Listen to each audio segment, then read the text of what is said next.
Ian, you can start with it. We are live. It's Yes. nice to see everyone. We're still waiting on one guest to arrive, and I really hope Joe can join us. That would be fantastic. Joe and Lisa. Joe and Lisa who are coming around. We have people from around the world, literally around the world here. We have Australia, we have Eastern Europe, we have Georgia. We're waiting for people to come in from China. So this is a fantastic way of connecting around the world and discovering what the things we can do differently from each other and learn from each other as peers, as equals. I'm co-hosting today. My name is Ian Stuart. I'm sitting in Edinburgh, which is rather grey today, at 3 p.m. my time, and I'm co-hosting here with Vladka. Vladka. Hi, I'm Vladka Butkovic. I'm co-hosting with Ian. Hello. Hi, good to see you. Thank you for joining us. So I'm co-hosting with Ian. I'm very excited. Welcome to the very first session ever at Connected Educator Appreciation Day. I'm in the organizing team of this event. There's a lot of work behind this, and we are all very excited to have well, you as our panelists and all the other panelists in the remaining 7 sessions at this event. It's 4 p.m. I'm in Zagreb, Croatia, and I would like now you to introduce yourselves. Kathy, since you're responsible for my totally different life in the past few years and me swimming in international waters of connecting and education, would you please be so kind to introduce yourself? Thank you. You're too kind. I'm Kathy Stetson, and I'm the Executive Director for the Central and Eastern European Schools Association. We work with U.S. American international schools that are from Helsinki to Istanbul, Prague and Vienna, out to Tashkent, Uzbekistan, and everywhere in between. We organize professional development for those schools and other schools within around the world. So I'm very happy to be here. Welcome. Welcome, Kathy. And of course, Kathy had actually introduced myself and Vladka 2 years ago, I think it was. 2 years ago in Sofia. Yeah. So when I was working with Notos, traveling around the world. So it's a small world in some ways, a big world in lots of other ways. Yeah. I'd like to introduce you to yourselves, please. Can I ask Tilka, can you introduce yourself? Sure. So I'm Tilka Brown from Australia. Country Victoria, recently moved to the Surf Coast capital of Australia. And I'm first and foremost a primary school teacher, classroom teacher. And I'm the founder of the Language Toolbox, and I've been on this amazing journey for the past 3 years. And I met Vladka in her beautiful school 2 years ago, I think, Vladka, in 2016 when I was over there training teachers with one of my Finnish colleagues, actually, in Dubrovnik. It's been an amazing journey, and I feel like it's only just beginning, and I'm really honoured to be here. So thank you so much for having me. It's a real pleasure. And I was in Melbourne in June. I was surprisingly cold in June. Oh, yeah. Nice and cool, nice and wet. I felt very at home, actually. It felt very Scottish. It really did. Oh, yeah. Lots of rain. Can I ask Lisa to introduce herself? Hi, Lisa. Hey, good morning, everyone. I'm Lisa, and I am from the U.S., particularly Pennsylvania, so I'm on the eastern coast of the U.S., and I am the head of school at a school named Nazareth Prep. And before that, I was the director of innovation and instructional coach for many years. So a lot of my work has involved working both with public schools and private schools, also parochial schools, on change. And what does change look like as we kind of remake learning, as we call it here, for preparing our students for college and careers in the future. Fantastic. It's lovely to have you here. What time is it for you? 10 p.m.? 10 a.m., sorry? Yeah, we're 10 a.m. on a rainy, cold, lovely day here in Pittsburgh, Pennsylvania. Probably similar to weather near you. Yeah, it probably is. It sounds very familiar. Next, can I ask George, who I've known for a little while. George, introduce himself. Yeah, hi everyone. I'm George Gilchrist. I was a principal of 2 primary schools in the Borders in southern Scotland up until April of last year, when I notionally retired, but since I retired, I've been, as my wife keeps pointing out to me, I've been more busy since I've retired than when I was in work full time. But I'm really enjoying what I'm doing now. I'm doing a lot of writing. I've got a book out that came out in January, and I've do writing for the Times Ed magazine and one or two other publications as well. And whenever I can, I like to engage with and collaborate with other educators, especially from around the world, because I think it's really important that we get outside of our parochial boxes that we sometimes sit in and see what's going on around the world. And the more I do that, the more I come to recognize that we're all dealing with the same and similar issues. So it's a pleasure to be here, and thank you for the invite and for having me. That's fantastic, George. Really good. Last time I saw George speaking was about 3 weeks ago, I think it was, in Port Glasgow. Oh yeah. Gathering of teachers together.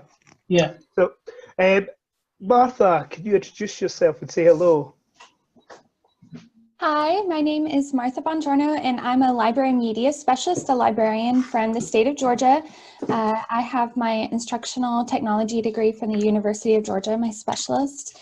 I'm still learning, but I am very passionate about Genius Hour and passion projects and connecting with other students from around the world on those projects. I recently moved from Savannah, Georgia, so I worked in a very low-income military base there, and now I'm with high-income students in my current area. So I'm seeing education from two different points of view. And what I've realized is just how important global collaboration is, no matter where you are, because it teaches a wide range of skills and empathy in our students. So I'm glad to be here, and I'm glad to learn from you and share a little bit about what I do. Fantastic. Thank you so much. And I'm glad your babysitter arrived. Yes, thank you. We have Tim, at least on audio, I hope, from China. I hope Tim can hear us, and we can unmute and hear Tim introduce himself. Maybe not. No. Hopefully we'll get to hear him very, very soon. We'll get him to introduce himself when he can hear. Thank you so much. Laika, do you want to introduce the first question? Well, we shared the questions. The questions are being shared as we come from one to the next one. They are being shared on Twitter, and so you will be able to find additional responses to every question on our Twitter chat. The first question that maybe George, since you recently retired, would be nice for you to hear. If you had a vision when you began to implement change, and if yes, how did you grow that vision? Yeah, I definitely had a vision. I think one of the difficulties we've faced in education and in schools in general for a number of years now is that we've implemented change without being clear about what the vision is that what it is we're trying to achieve and why we're trying to achieve that. So I think it's really, really important that you do go into a change process with a vision of what it is you're trying to achieve and what it is you're looking to change that is going to have impact for learners. So, when we started, when I started leading change in the schools I led, what I was trying to develop was a collaborative learning culture, and to develop teacher agency, teacher leadership, and re-professionalize the teachers in the school, because before I'd been there had been a very directive, hierarchical approach where teachers were just seen as deliverers of resources, and I wanted to change not only practice but mindsets as well. So I think you need to have that vision, because if you haven't got the vision, how do you know if you're having an impact, or how do you know when you've achieved what you've set out to achieve?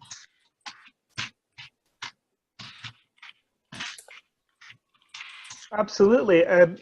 can I ask, when did you want to start? Like, how long has that journey been for you? Well, as I said at the start, I was head teacher of two primary schools, elementary schools in the Scottish Borders, and we were on a journey that lasted 10 years.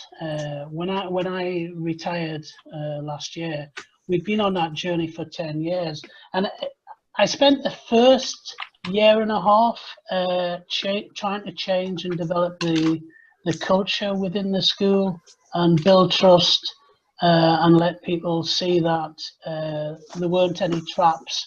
I was trying to support them in what we all wanted to achieve. So that took a bit of time because I think because of the previous experiences, they were reluctant to put their heads above the parapet, if you like, because they were so used to getting their heads chopped off if they made suggestions or tried things that were different. So at the end of 10 years, we were all in a completely different position to what we were when we started out. But it was a slow process, and I think that's one of the things we have to recognise with the change process. It does require time, and it does require support and trust, because in my experience, we can't impose change or improvement on schools and on teachers. We need to win minds and hearts, I think, to have the biggest impact. Does that answer that?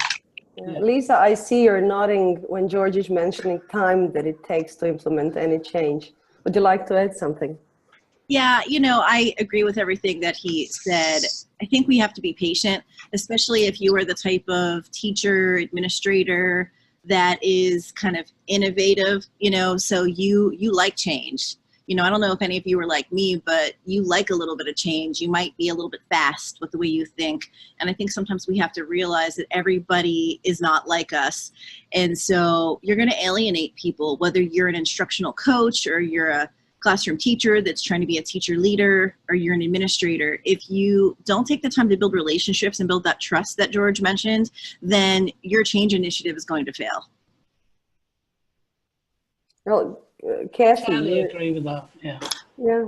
Well, Kathy, you work with, you supervise implementing change and education for 19 countries, international schools, is it? 19 countries, yes. 22 schools. So totally different environments for the very same change that we want to make, or is it always the very same change? Well, I think it needs to be customized for each of the different schools or classrooms that you're dealing with. One of the things that, in fact, I'm looking and I see that Joe Barder is on the call now, or he's at least chimed in.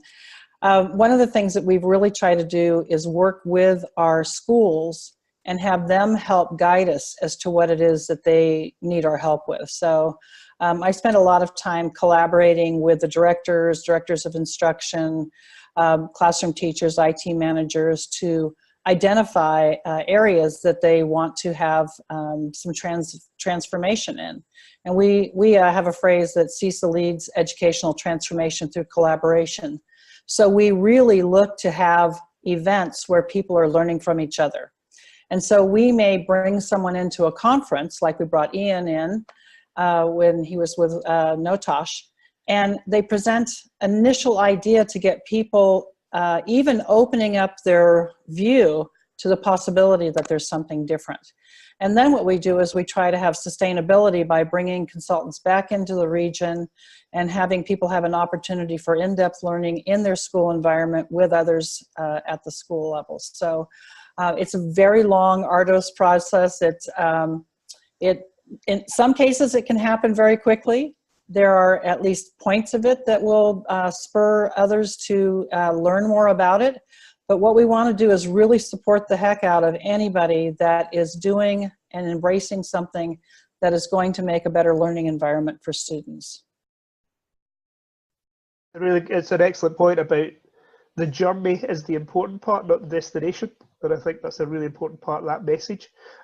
Tilka, do you want to have anything you want to bring in with your experiences around Australia?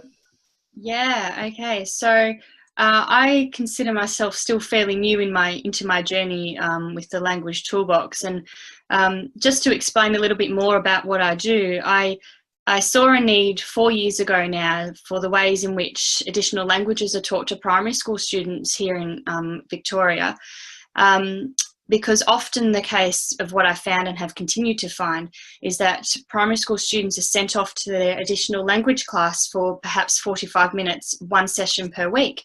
And the learning wasn't followed through into mainstream or the generalist classroom. And I sort of had a bit of an epiphany or a light bulb went off and in my own classroom as a grade 3-4 teacher. So I was teaching students aged 9 and 10 at the time.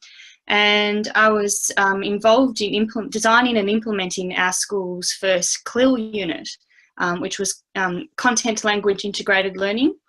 And it was new for us, and our language at the school was Italian. And big, long story, but basically the success of that got me thinking as to why other classroom teachers weren't doing a similar thing. And a lot of the challenges, I suppose, I've faced with my work since then is that the difference between working with classroom teachers here in Australia and Italy, for example, I've spent a lot of time teaching students and teachers in Italy, is that there isn't the same value for learning an additional language in Australia here as it is in Europe, for instance. So a lot of my colleagues and teachers I meet along on my journey are very reluctant to incorporate an additional language if they don't feel competent within themselves. So it's slowly and gently, but ensuring that you give the teachers and the students enough voice to contribute their own thoughts and understandings. But it's a tough journey, I tell you. I can empathise with that tough journey. Change can be difficult, and having to step out of a system to implement your vision can be quite a challenge as well. I see we now have Joe has joined us. Hi, Joe. Welcome. Is Tim still offline? I think he is. There's been a few points coming in on the chat as well, and I think where did I see it? Joe Barder from Nanjing was commenting, you need the courage to fail. I think is quite an interesting comment. I know I failed several times, and I continue to fail a lot. So it's what do you learn from those, and what do you then bring to the successes, and how do you recognise those at times? Because sometimes failure masks the success that's actually going on, or what you feel is a failure. So in terms of those change management, how do others and their cultures react to those kind of change of failure as seen as a negative and a reason to charge? George, I'm sure you've failed at some point. Yeah, it has been known. And that was one of the key messages I was trying to get across to staff when we were trying to change the culture in the two schools, that it's okay to fail. And actually, I was looking for people to fail, because if they weren't failing, they weren't trying anything new. They weren't pushing themselves outside of their comfort zones. They weren't being innovative, and they weren't trying out new things to the practice. They were just staying within that comfort blanket of the usual practice. And I wanted to get people out of that. So I think it's absolutely right that we expect people to fail, but to do that, leaders have to truly buy into that and accept that. The quickest way to kill people trying new things out is for you to, or for leaders or someone to come down on them because they've made a mistake, instead of having the conversation and saying, well, what do we learn? As you were saying, what have we learned from the mistake? What have you learned? What would you change next time? How can we improve on what we're doing? In a completely supportive and non-threatening way, you need to do that. It's not about all about accountability. It's about giving teachers the headspace, the space in their practice and the time to try things out. Not try things out on a whim, but try things out that are informed by evidence and informed by research, and then shaping that to the context in which they're in. And if they do that, and if they develop the dispositions to do that, you know, what you get is self-improving teachers, which is basically what I was aiming for, because I was wanting a self-improving school. And to get a self-improving school, you have to have self-improving teachers. So it's not about them waiting around for someone to tell them this is what you need to do to improve. It's about them creating the opportunities to try things out and to recognize themselves what they can do to improve and to grow their practice. Well, I see that Martha's nodding all the time. And Martha, you mentioned that you started within the recent few years. You started global connecting and obviously changing some of the things that you're doing in the classroom. I'll just add to what George is saying. I think that teachers underestimate the value and the importance of mirroring. The way we embrace our failure is the way our students will. And then again, we are leaders to the students. I myself am the director of the Center of Woodcoach Education Center. I'm happy to have a team of teachers who are willing to share to one another, you know, their good practice, their observations on on each other's classes. What we have even introduced this year is that we share the percentage of the attendance of teaching per every class. Let's say ratio is 30%, 70%. Two teachers are teaching the same class. They observe one another. It is much more work in the beginning, but the amount of learning that we already have in the last 3 weeks is more than we had on any, you know, you can have a training, but it's still within our walls and it's still between teachers. This is the interaction. This is somebody observing and openly sharing their thoughts without any second thoughts, any hidden thoughts. So Martha, would you please take over what it is that you're doing? So I'm glad that we're touching on this. I see something unique in Georgia that I'm curious is happening in other places. I started off 10 years ago at the first STEM school in the state of Georgia. And so we really started a school with no vision. We just knew we needed change. So we were learning as we were doing and trying to make that culture shift from the top down rather than getting the support from the teachers first. But this whole idea of being scared to fail is a huge thing that I'm seeing not only when we started our journey with our STEM school, but also as I now work with professional development around the state of Georgia with librarians and teachers. And there's just a tremendous fear of failure right now in our state because everything is standards-based. And a lot of times innovation doesn't necessarily come from a standard. It comes from passion and it comes from making mistakes and learning from those mistakes. But when you're on a time frame to reach certain skill sets at certain increments throughout the year, teachers are very fearful of not meeting those benchmarks. And so they're scared to even try new projects or try global collaboration because they're stuck in this idea that they have to do a traditional teaching method in order to reach their goal at the end of the year. And now our evaluations are based on test scores. And so there's even more fear embedded in that their contracts won't be renewed at the end of the year if they don't reach their benchmarks. So I see a lot of that fear and that resistance to change. But I think the more we model, like I like that we've mentioned modeling and seeing other schools and seeing how other teachers are implementing things and still teaching content, I think the more we're going to be seeing that down the road throughout our state at least. I think the standardized testing pressure culture around that is a really interesting place to have that discussion. Tim, Joseph, sorry, are you able to join us with audio?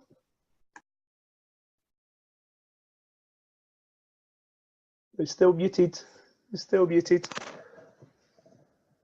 I think I'm back now. That's you. That's you. Welcome. Thank you for joining us from China. Yeah, no worries. It's you know, it's getting past my bedtime, but it's always good to join like-minded individuals. And so, what should be your thoughts so far about this, getting people on this journey, bringing them with you? How do you grow your vision? Did you have a vision before you arrived, or did you join in a vision that was already there? Well, for international teachers, a lot of times when you move to different schools, it's more about trying to find the fit for your vision as well as the schools. And when you join a new school, you often, when you're looking for that next position or whatnot, you're looking for a school that matches that vision somewhat, but you're also looking where you can add value, which is one of the reasons I moved from Helsinki and left Kathy behind. Hi, Kathy. Sorry about that. And Vlaka. But one of the things that drew me to this school was its vision and its passion for design thinking and exactly all these things. Martha, we've just begun our second year of what we call X Block, which is our version of Genius Hour within grades 6 to 8. And the Failing Forwards sort of hashtag I put in there was one of the hashtags we use. And so a large part of that is, everything you said, building trust, to providing an environment where you can fail and learn from that failure and feel safe in doing so, which in Failing Forwards was one of our big sort of events last year. And tied to that also is having that sort of open mind, that learning is a process. And I know design thinking is kind of the watchword of the day, but really embodying that and living that in an iterative process where there is failure. Small failures can lead to a much larger and more impressive result. So all of that combined really leads to bringing change. And I have to go back to Kathy. I was laughing earlier when I heard you talking about Notosh and Ian and Kathy really going out on a limb. And using those words, Joe, I'm going out on a limb here to try this new thing, and it might not have gone exactly how we wanted it to in the end, but it worked out with a wonderful result. And it's something that's the unconference. When you first hear about it, you get a little worried, but because it's so amorphous. But then the people make it work. It provides that environment, that safe environment for people to try something new and really sort of live what we talk about all the time in terms of differentiation and trying new things and everything, so yeah. Thank you for joining us, Joe. I'm really glad you got in. That's really good to hear from you. Kathy, do you want to take that on? Do you want to? Yeah, I actually did. I wanted to thank Joe again for bringing the unconference to CESA, and we were able to utilize that methodology several times. And I think it links right back into adult learners and children as learners from a standpoint of if we want to be personalizing learning and having children drive their education and go for things that they want to learn about, an unconference model where you're having people have a chance to see little snippets of something and then choose which ones they want to learn more about, use their feet, get up from a table and walk over to another table, learn something new. It's fairly chaotic, but reality, it's what they need. So if people are driven to find what they want to know more about, they're going to learn it and they're going to be enthusiastic about taking it out back to their classrooms and sharing it with others and trying it out with kids. So thanks, Joe. Thanks, Kathy. Lisa, what's your kind of journey been like with bringing people with you? So I was at a school before the current one where I'm the headmaster that was around 100 years. And it was a little bit more difficult to bring about change in an environment like that than my current school, which I founded. And it's a startup school. And everybody who's here is here because of change and innovation. And the biggest difference is in this environment where I'm at right now, which is more of this startup school mentality. We're 4 years old. We just had our first graduating class, so that was really amazingly fun. And the change here was like, have you ever heard of the term, or is this an American phrase, drinking out of a fire hose? Okay, it means, think about a fire hose and water shooting at you and you're trying to do everything at once. Everybody in this startup school mentality is so excited about change. But in that school I was at before that was 100 years old, the pace of change happened a little bit slower, and it started really because of pilot projects. It started because of co-teaching. It started because of a program we created called Innovation Fellows. And this is something you might try in your school or with the schools you work at, where if you can get a donor or you can find a grant or get your head of school or headmaster or principal, whatever title you all use, to commit some funding. We had teachers apply to get an innovation grant. And then they ended up being an innovation fellow for 2 years, where they got a release of duties and they got a little bit of a stipend. And then they were able to try something out in their classroom, where maybe, like Joe mentioned, design thinking. So maybe they didn't know how to use design thinking as a part of project-based learning, but now they got this little extra push to try it. And sometimes I think when you're trying to create change with teachers who are experts, right? Many of us think we're experts. We've been doing this for 20, 30 years, and somebody's not going to come in and tell me how to change something in my class. Well, I think sometimes incentivizing teachers with not only the protection from failure or that whole fail up fast mentality, but some sort of other way to shine. So at the end of the 2-year program, our fellows then were able to share out what they learned in their classroom over the course of 2 years, and then pick out of the 4 fellows we had, which 2 of the 4 ideas we wanted to implement school-wide. So I think sometimes we just have to be patient and kind of move towards pockets of innovation, perhaps, as opposed to just trying to flip a light switch and change everything overnight. Yeah, it's an interesting point of how you get others to buy in and add in, and it's an interesting way of pulling that through, of a single hook that hooks people in, be it an unconference, be it a particular hook that brings them in, innovation fellow. I'm sure there'll be other models that other people, has anyone else got experience of something else that hooks people in and brings them forward? I also find it quite interesting that you and Martha have both changed schools and have both have a chance to, and the change coming into a culture that allows change, encourages change, and the blockage that comes from the old school. Maybe something around how we get people to get into innovation, and there may be several ideas around that bring people forward and bringing those vision forward. I was interviewed for my present post. I'm back in the class, which is amazing. I'm loving it, absolutely loving it. And I was asked what was my vision for my faculty, and I said I don't have one. I want to build a vision with others. It's not about one individual's vision, it's about building it together, I think, is the key part. Martha, I see you're kind of nodding away again. It's great to see that. You get to bring in there? Yeah, I just have a very expressive face. So one of the biggest strategies that I've used is starting with 1 or 2 teachers in the building that I'm working with. And I know that can be intimidating when, as Lisa was mentioning, you as an innovative person, you're like, oh, you have to be with me from the get-go. And I come in there with all this passion and excitement, just expecting people to be like, yeah, let's do this together. And they look at me like I'm crazy. So what I do is start with 1 or 2 teachers that are like, okay, maybe she's not so crazy. And we'll do like a couple weeks project. I'll work with them on a passion project or a genius hour project. And so other teachers start to see, oh, look how engaged the kids are. Look at all the things that they were able to accomplish, the skills that are translating across content areas.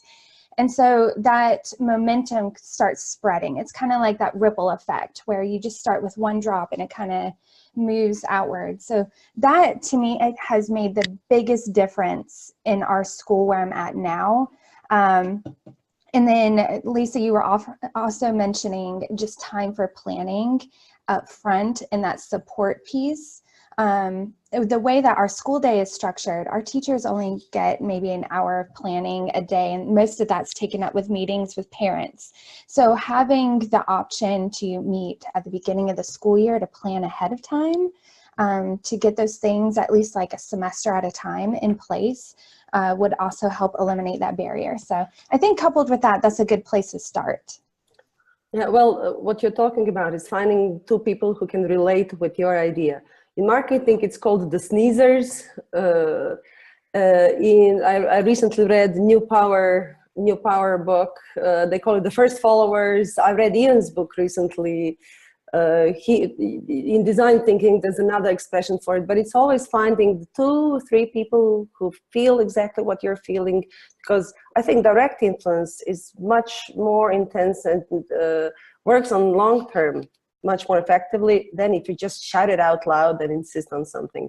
I'm very happy that my teachers are quite open with providing feedback. So I come overly excited from when Kathy organizes the CESA conference. You have 4 days of exposure to such intense learning, absolute absence of ego. So whoever talks about anything they do, it's with so much passion that it's contagious.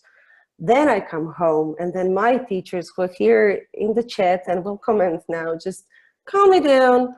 And it's like writing a blog post. First you write, then you edit, and put aside everything that cannot be done within certain time frame and see what can be done immediately. The 2015 CESA conference, Michael Forduk was the keynote speaker, and I still remember his words: what you don't start with within the next 2 weeks, you'll never start using. So find that something that you can implement, no matter how little it is in the beginning, but start now and build on that. And another very, very important thing, well said in Ewan McIntosh's book, is find what it relates to with what you're doing right now already, because people like to feel recognized. And people like to see that they're already doing fine, and then they can build on that and do better. Was that raising head or your hand, or just falling off your chair? Tilka was doing this. I don't know if she was raising her hand. She's falling asleep. I'm doing my best to stay awake. No, I was typing something and I just had an idea, so that's why. Sorry, vodka. No. So we've covered, I mean, all the questions that you got overlap, really. Do you think that the students' needs are met with the current classroom practices? I know it depends very much at where you're at right now. Can you even respond to this question, generally speaking? Whoever wants to start answering this. I'm sorry, can you ask it one more time? So, do you think that the students' needs are met with the current classroom practices? I mean, I feel like in many schools, no, and we all know that. I think that's probably why we're here, right? Yeah. So I feel like we've all hit on things like student voice, authentic learning, personalized learning. We've said all these terms, and I think those terms, in general, a lot of these concepts aren't new. If you've ever taken an educational foundation class, you look at the folks like from Dewey on up to Piaget, on up to the constructivist movement of education. These things aren't new, but somehow we got off track. And so, we need to get back on track, I think is the point, and that's why we're all here. But I mean, in general, speaking from my experience in America, at least, the schools here, the public education system in general is very off track. And so we need to do a lot of work to get back on track, think about how schools are funded differently, not tie them to standardized test scores, make sure that all students have an equal opportunity for education, because in general, there are many, many marginalized students that are not getting an equitable learning experience. And so it's overwhelming when you think about system-wide change. But I think until, as a nation, as a world, we compare best practices and come together around what does systems level change look like, we're going to keep spinning our wheels, with exception of schools like yours and mine that are doing innovative things. So, the question for me is, how might we really leverage what we have learned in these progressive schools across the world and start to spread systems level change to the larger public education systems in the countries that we come from? Interesting question. Interesting. How might we share those system-wide? George, I want to bring you back in here at this point, particularly around the topic of standardized testing. Oh, don't get me going on standardized testing. I think what was just said is absolutely right. We're so out of kilter in terms of the drivers for many of our education systems. They're being driven by neoliberal agendas, driven by accountability, business models, all the things that Fullen and Biester and Priestley and others have warned us against for years and years.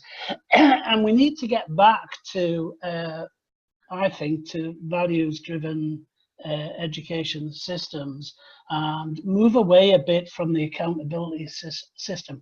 I'll always accept that we always will have a need for some measures of accountability, but I'm a strong believer that if you give people the trust and give them the support and give them the space, they will produce accountability that is meaningful and is not driving the system. And I think what we're in danger of in Scotland, we seem to have been influenced by the United States, by Australia, by England and Sweden and other high accountability driven systems, and we're starting to copy that, and that's never been the Scottish education system way. And so now the accountability agenda is getting ratcheted up all the time in our school, in the system. And now, you know, the latest visible sign of that is the rush to, and the push for standardized assessment. Now, all the rhetoric around that says, oh, it's to support teachers' professional judgment.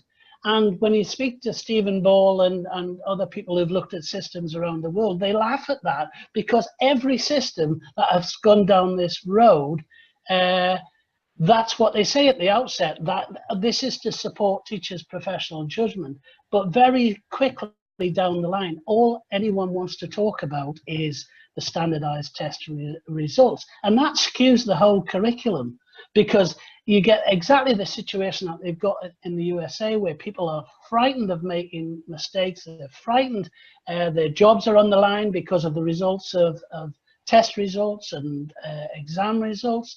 And do we really want systems that are populated by teachers and school leaders who are frightened to do something different, to do what they know to be right, because of the pressures that are being put on them from above in the system? So I think it's a massive problem, not just in Scotland but elsewhere as well. And I think we need to get back to having a conversation about what education is about and what schools should be about, and what effective learning and teaching looks like, rather than how can we measure this.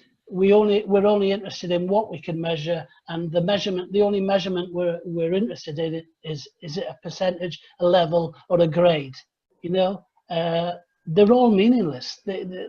And people are trying to use standardized assessments and the results of them to measure the quality of the system. Well, when that's not what they were intended for. They were intended to be diagnostic anyway, but that's not how they're being applied. Although the Scottish Government are saying these are diagnostic tests, but the local authorities are saying we want you to do them all at the same time. All the kids will do them in May.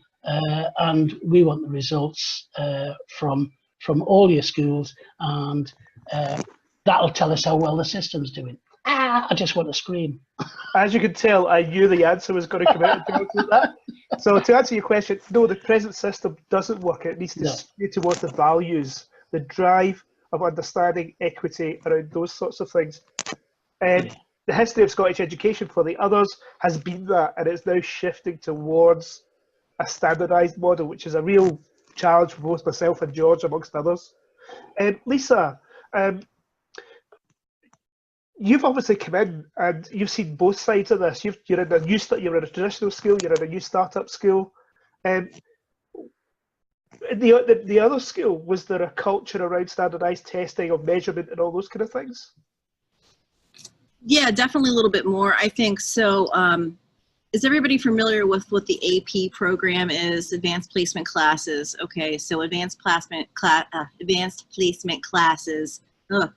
It was one of those things where I think the last school I was at had over 20 AP classes, and teachers were frustrated because here we are pushing this change narrative, yet with a lot of the AP classes to earn the credit that they can then transfer to post-secondary higher education, you have to get a certain score on that AP exam.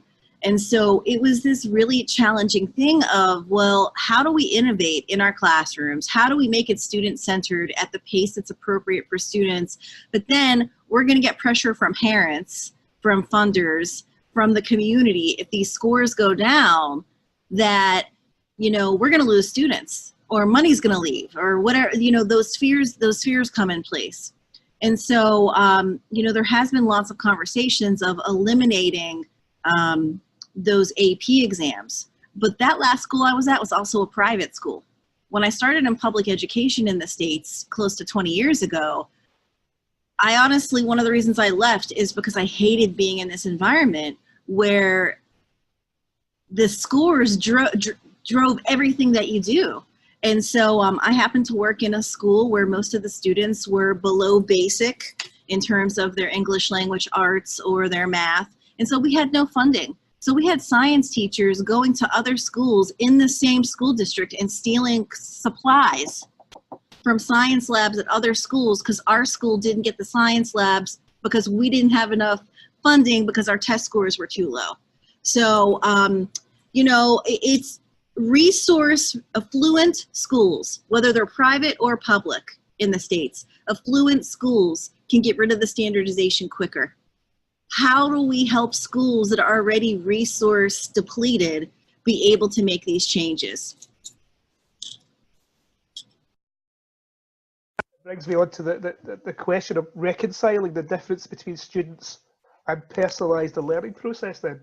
How do we then say we have these standardised, we can measure equally, and I'm playing devil's advocate here, and apply them equally?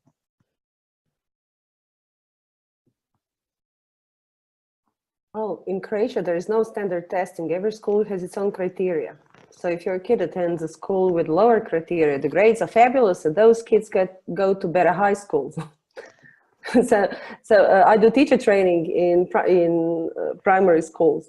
And the teachers, of course, there's always a percentage of teachers who really want to make a difference to bring a learning process closer to the student. But can they risk the student, you know, giving the student the space to progress at his or her own pace? Can they risk the grade? Because that's all now the parents are obsessed with. It's all that the school's obsessed with. We have, I mean, you're already past the problem with standardized testing. We haven't even reached that level. It's so, and then again, you know, and it all comes down to the classroom. I think we have to lower it. It's not even lower it. We have to bring it up and put it straight in front of the child. The child needs to learn, and the child learns from the teacher that the child connects with. Speaking of which, that might bring us to the next question. We are 12 minutes till wrap up already. What do you see as the crucial element in the learning process? There's so much talk about technology. There's so much talk about assessments. Tilka, I know you're very much into this topic. I am. I'm very passionate about this. Quite simply, fun with purpose, so that students understand their purpose for their learning, but it is presented and provided to them by their passionate teachers in an engaging and fun way. If students can look to their teachers and see that the teachers actually want to be there and are passionate and dedicated learners themselves, then of course they can't help but have their energy levels raised and want to learn and become engaged and focused. It is teaching to the students' hearts and really connecting with that child, albeit just one. If you can connect to just one, you are connecting with a child who will remember you for the rest of their lives. And it's like that starfish story, you know, a man walking along the beach, and or a lady, I don't remember the full details, but this person picking up a starfish and throwing it back into the water, it made a difference to that starfish. So I think it's really easy to become overwhelmed with all of this.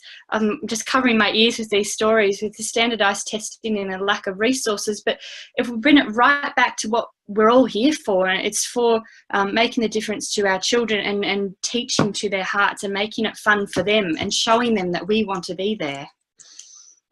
Well, Jo, you changed. When did you move? When was it that you moved to China? So totally different environment for you. How do you adapt from, you know, one teaching environment to a totally different everything? I can't even imagine the level of difference, the level of change it usually. Well, yeah, to a certain extent, the environment's a little different in terms of the country, but you have to remember that it's still an international school. The big difference definitely was the type of school it was in. It's a slightly bigger school, and we have a large focus on actually Ian McIntosh that we've mentioned here a couple times. He's sort of been at the core of a lot of the change that's happened at our school in terms of that. We still have standardized testing, George. I wrote you a little thing there, but it's more to the point of the MAP test, which is in terms of tests that I've seen at different schools. This is the test that's run, measures of academic progress. I don't know if anyone's.